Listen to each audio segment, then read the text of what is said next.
السلام علیکم ورحمۃ اللہ وبرکاتہ۔ آج کی ویڈیو کے اندر ہم بات کریں گے محرم الحرام کے مہینے کے روزوں کی فضیلت کے بارے میں کہ محرم الحرام کے مہینے کے اندر روزے رکھنے کی فضیلت کیا ہے۔ تو آئیے دیکھتے ہیں کہ حدیث کی روشنی میں محرم الحرام کے مہینے کے روزوں کی فضیلت کیا ہے۔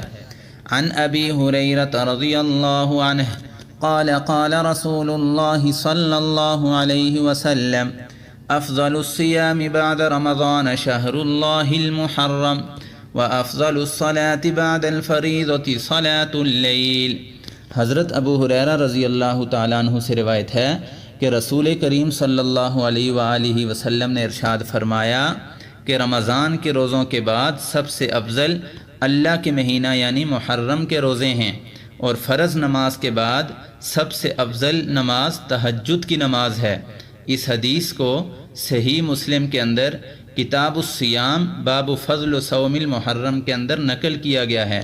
اس لیے میرے پیارے بھائیوں، ہمیں محرم الحرام کے روزے کے اندر 9 اور 10 محرم کا یا 10 اور 11 محرم کا روزہ رکھنا چاہیے، اس لیے کہ صرف ایک روزہ رکھنے سے یہودیوں کی مشابہت ہے، اور ہمارے پیارے پروفٹ صلی اللہ علیہ وآلہ وسلم نے یہودیوں کی مشابہت سے منع کیا ہے، اس لیے 9 اور 10 کا یا 10 اور 11 کے روزے رکھنے کا حکم دیا ہے۔